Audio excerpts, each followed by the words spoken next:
네, 오늘의 사건 큐브 시작하겠습니다. 큐브 속 사건 큐브로 만나보시죠. 네, 큐브의 키워드는 무엇을 이라는 키워드를 가지고 왔습니다. 산책하던 소형견 스피츠를 물어 죽게 하고 그 주인까지 다치게 한 혐의로 불구속 기소된 맹견 로트와일러 사건을 많은 분들이 기억을 하실 텐데요. 법원이 1심 선고를 내렸습니다. 600만 원의 벌금 선고인데 그런데 소형견 스피츠를 물어 죽인 재물손괴 혐의에 대해서는 무죄가 선고됐어요. 이 내용을 좀 들여다보도록 하겠습니다. 오늘 김성수 변호사와 함께 사건 큐브 나눠보겠습니다. 어서 오십시오. 안녕하세요. 예. 결과는 제가 소개해드렸어요. 벌금 600만 원 선고에 재물손괴 혐의는 무죄다. 당시 이제 사건 당시로 돌아가 보면 그때 당시 적용됐던 혐의가 그랬다면 어떤 혐의가 적용이 됐었습니까? 예, 이 사건부터 간단히 설명을 드리자면 이게 지난해 7월에 서울 은평구 한 주택가에서 있었던 일입니다. 산책을 하고 있던 스피츠를 이 로트와일러가 달려와서 이제 물어서 이제 사망에 이르게 하고 그리고 이 과정에서 이를 말리는 견주까지도 상해를 입었던 그런 사건이었는데요. 그 검찰에서는 이 부분 죄를 동물보호법 위반, 동물보호법 46조 2항에 벌칙 규정이 있는데 이 벌칙 규정에 해당한다고 보기 때문에 동물보호법 위반 그리고 형법 366조에 이 재물손괴를 하게 되면 재물손괴죄가 될 수가 있고 지금 현재는 법상으로는 이 스피츠가 지금 강아지가 사망에 이르렀지 않습니까?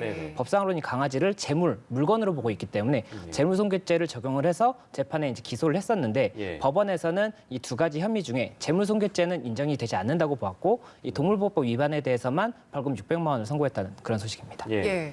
지금 피해 견주의 손을 물어서 전치 2주의 상해를 입혔잖아요. 이 부분에 대해서 유죄 판결을 내린 건데 그러면 그 처벌 수위는 적절한 겁니까?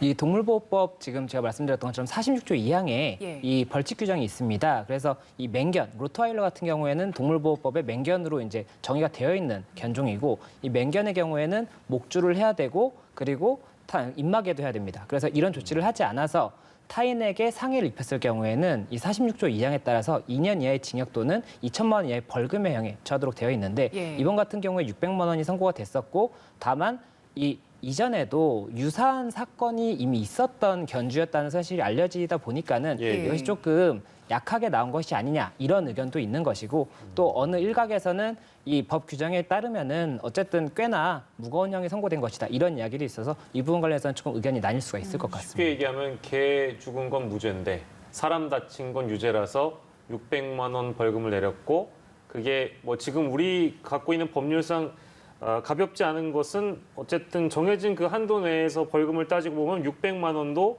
뭐 평가가 이제 법조인들끼리 좀 다를 수는 있을 것 같습니다. 그 쟁점은 그럼 뭐라고 우리가 좀 봐야 되겠습니까? 우선은 이 재물손괴가 방금 말씀하셨던 것처럼 인정이 되지 않았는데 이 부분을 조금 설명을 드리자면 이 재물손괴죄 같은 경우에는 우리나라 형법에서 고의로 재물을 손괴한 경우에만 처벌을 할 수 있도록 되어 있고 과실로 만약에 내가 고의가 아니라 실수로 남의 재물을 손괴를 했다면 민사소송을 해서 돈을 받을 수는 있겠지만 형사처벌은 할 수 없다는 거거든요. 그리고 법원에서는 지금 이 로트와일러 견주가 산책을 준비하는 와중에 갑자기 뛰쳐나가서 이런 사고를 벌인 것이다 이렇게 이야기를 했기 때문에 그리고 당시에 이 강아지가 앞으로 나갈 때 스피츠라는 이 견종이 지나가고 있을 거라는 걸 예상할 수 없었다는 거죠. 그렇다 보니까는 고의성이 없다고 봐서 재물손괴죄는 일단 무죄가 선고가 됐던 것이고 다만 동물보호법 같은 경우에는 이 목줄이라든지 입마개를 해야 되고 또 그리고 이런 맹견의 경우에는 타인에게 상해를 입히지 않도록 해야 될 의무가 있기 때문에 그 부분 위반은 일단 전치 2주의 상해가 발생을 했지 않습니까? 그렇기 때문에 동물보호법 위반은 맞다고 봐서 이제 벌금 600만 원이 선고가 됐던 것이고 이에 대해서 이제 검찰에서는 6개월을 구형을 했었는데 이게 많이 조금 낮아진 것이 아니냐 이런 이제 의견도 있을 수가 있고 또 이전에도 말씀드렸던 것처럼 2차례나 더 이런 유사한 사례가 있었기 때문에 이 견주의 경우에 그런 부분들을 법에서 참작한 것이냐 이게 또 쟁점이 될 수가 있는데 법원에서 우선 판결에서는 이런 부분들도 다 언급을 하고 있기 때문에 검토를 했었고 다만 이제 이 가해자가 고령 인정 그러니까 나이가 많고 그리고 뭐 여러 가지 정황들을 봤을 때는 벌금 600만 원 정도가 적정하다 이렇게 판단을 했던 것이기 때문에 이게 과연 이제 좀 법 감정에 맞는지에 대해서는 의문이 있을 수가 있고 마침 이제 최근에 이 사건 말고도 이 맹견 관련해서 뭐 사람이 다치는 경우도 있었고 좀 급기야는 이제 사망에 이른 경우도 있지 않습니까? 그렇다 보니까는 이 맹견 관련 동물보호법 규정도 조금 더 변경이 필요하다는 이야기가 나오고 있고 또 이 동물을 물건으로 보고 있는 이 법 지침 때문에 지금 민사소송을 한다고 하더라도 손해배상 금액이 굉장히 작아질 수밖에 없는 네. 거거든요. 그래서 이런 부분들에 대해서도 이 반려견의 법적 지위를 조금 바꾸는 그런 이제 움직임이 있다는 이야기가 있기 때문에 이런 부분들은 조금 더 저희가 관심을 가지고 지켜볼 수밖에 없는 부분이 아닌가 싶습니다. 네, 저희가 해당 사건에 대해서 일단 쟁점까지 쭉 짚어봤는데요. 오늘 선고에 대해서 맹견 견주 그리고 피해 견주가 입장을 밝혔습니다. 네, 어제 선고가 내려졌습니다. 네, 진심 어린 사과를 주고 받았을지 두 분은 어떤 의견을 밝혔을지 직접 들어보시죠. 제 생각에는 너무나 무겁게 나온 것 같아요. 이게 벌금인데 지금. 오늘 형에 대해서는 좀 억울하세요? 억울하지. 이게 문제받은 게 있지만 그 벌금에 대해서는 억울하죠. 벌금은 나는 벌금 뭐 어떻게 이제 나오려는 혼자 안 먹었으니까 그것은 가족 같은 친구를 잃었는데 네, 그거에 대해서 억울하다는 얘기를 들으니 저희는 뭐 뭐라고 할 말이 없네요. 네. 첫 재판 있었을 때 제가 피해자 가족이니까 그러면은 뭐 사과하거나 하고 싶은 말 있으면 저한테 하십시오라고 했더니 이제 그 변호사분이랑 둘이서 막 어머머 하더니 가시더라고요. 그냥 아무 말 없이. 네. 네. 동물 이제 집에서 키우시는 분들, 반려동물은 요즘 시대는 사실 가족이잖아요.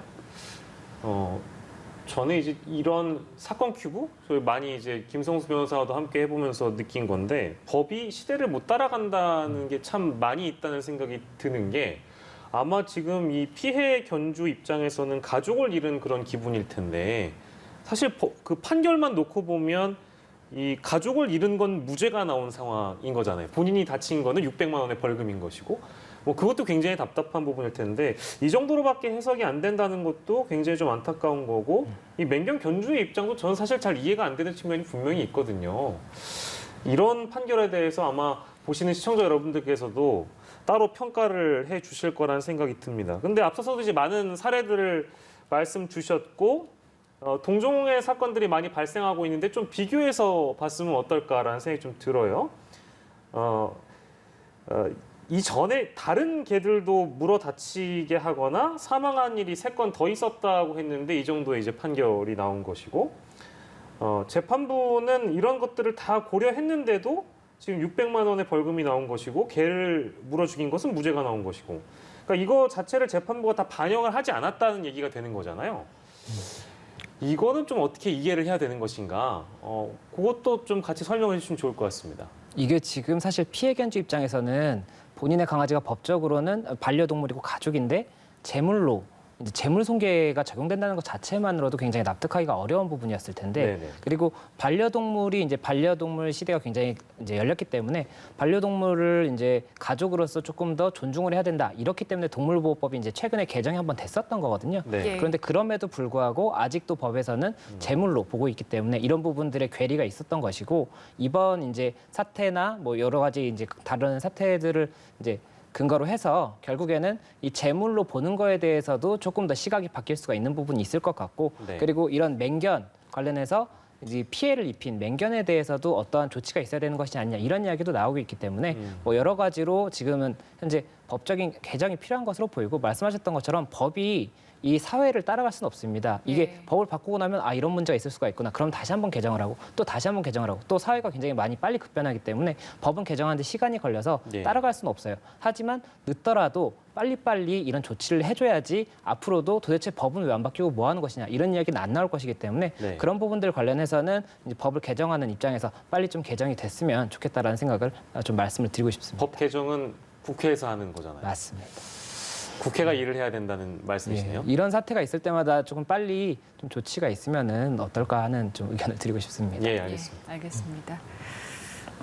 예, 저희 이제 맞춰야 되는 시간이었네요. 예. 사건 큐브 함께했습니다. 김성수 변호사와 함께했습니다. 고생하셨습니다. 감사합니다.